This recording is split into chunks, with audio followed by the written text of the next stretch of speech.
For more, we're now joined by New South Wales Greens MP Jenny Leong. Thank you so much for coming in. Does the Broderick report sum up what it is like to work inside New South Wales Parliament? As someone that was elected 7 years ago, for me, I think it would be impossible to not realise the level of power imbalance, the underrepresentation of diversity in the Parliament, and the way that sort of toxic and aggressive, like boys' club kind of culture really infects the New South Wales Parliament as a workplace. And what we see in this report is not surprising, but it's still shocking, right? It's still very, very shocking. It is a non-partisan issue. This is an issue which has touched all parties, including your own. Indeed. I mean, I think anyone would know that when it comes to issues of sexism, racism, toxic masculinity, sadly, no area of our society is free from those. The challenge we have is to actually how people respond and whether they act in a approach which attempts to cover it up and silence it, or an approach which actually seeks to call it out and try and address the toxic behaviour that's happening. 1/5 of MPs reported that they had heard about or witnessed sexual assault in the workplace. How often is that being talked about? Look, it's a culture in the New South Wales Parliament that I think comes from the idea of the bear pit being seen as a badge of pride or bravado. But what is clear from listening to the evidence within the report is what you see is that aggressive culture then starts coming out in terms of feeding into all elements of the workplace. And that's something that really needs to be addressed, because it can't just be, oh, you're going to all yell and scream and abuse each other here and then think everyone can just turn that off as soon as they walk out behind closed doors in their own offices.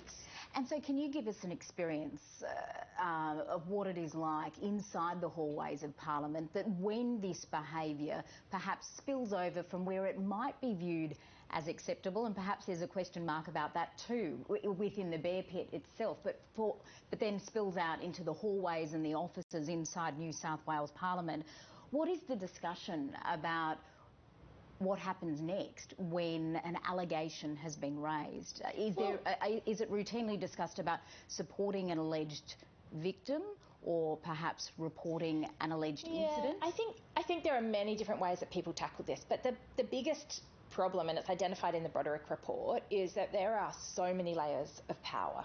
And there is so much pressure to keep silent, and there is so much of a sense of loyalty that staff members have to their members of Parliament or to the party or to other parts of it. And so what you get is a situation where people know certain things, people hear certain things, but we also know that survivors don't feel confident to be able to report these things, because then they get immediately politicised, immediately weaponised, and then all of a sudden used as a political point scoring exercise. The challenge that lays before New South Wales parliamentarians right now is to not politicise this, to not weaponise it, and recognise that the serious threat that it has to our workplaces means that it is incumbent on all of us to recognise the responsibility we have to listen to those Broderick review stories and actually implement that action framework in a way that doesn't score political points. Because the moment this becomes about blokes, and let's be fair, like majority of the people in leadership positions in the New South Wales Parliament are blokes, if this becomes about blokes at 10 paces hurling insults and accusations, the people who are the survivors, the people who are suffering the bullying and harassment, will actually never get justice. The Broderick report identified the New South Wales parliamentary workplace as unique because of what goes on there. It is very different to most other workplaces. How can you bring about the changes that have been implemented in big corporations, and it seemed to be turning this workplace culture around, to a workplace that it is considered to be unique? That when political and politicisation is the order of the day. Look, it is unique, but it doesn't mean that it's acceptable that we just acknowledge that there has to be this level of harassment and assault and violence. Like, it's obviously not okay. So what do we need to do about it? Well, I think very clearly the Broderick report points to the underrepresentation of certain community groups, so women, diverse communities that are not represented in our parliament and in the leadership structures, as one clear dynamic.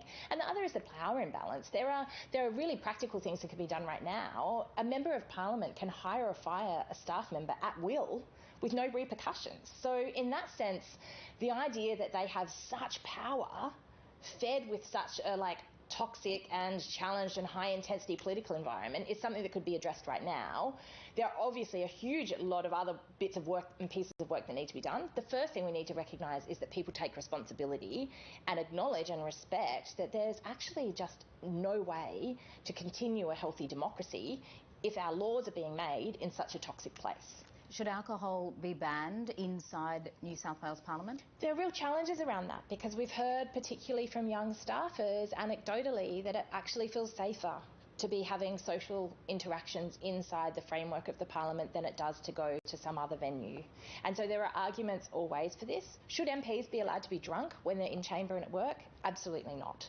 Should we see a situation where there's no accountability for people along basic sort of responsible service of alcohol provisions? Absolutely not. But I think there are genuine discussions that need to be had about how we deal with alcohol in the Parliament, but also how we deal with unacceptable behaviour, because at the end of the day, a lack of ability to hold MPs to account means that they can get away with a whole lot of unacceptable behaviour. We just saw a clip of Bronnie Taylor basically putting all MPs from New South Wales on notice. Was that what had to happen today? Has the government response to the report initially been strong enough? Look, I think it's very clear in Bronnie Taylor's words that she's sending a clear message to people that they can't get away with this behaviour anymore. The important thing, I think, to highlight is that this is also about incidents that have occurred, and I think it is impossible for anyone that's been connected with this institution to not have known about instances of bullying and harassment, and it's incumbent on them to also not provide cover-ups for things that have happened in the past. The other point that I'll make is that actually we know that there are a lot of people that were genuinely too fearful to engage in the survey and to actually have an interview and disclose their experiences, and I have a huge amount of empathy for those people, because in actual fact their level of fear and terror about disclosing is so high because of the risks involved that they are the ones that we need to make sure are looked after as well in the way that we're going forward in implementing the recommendations of this report. And so just finally, the comment that you have just made saying it's inconceivable that anyone in that place couldn't have seen instances of abuse, bullying and worse, that's inconceivable. Is that a direct reflection on what the Premier's had to say today? Look, I certainly don't think everyone has seen incidents of assault.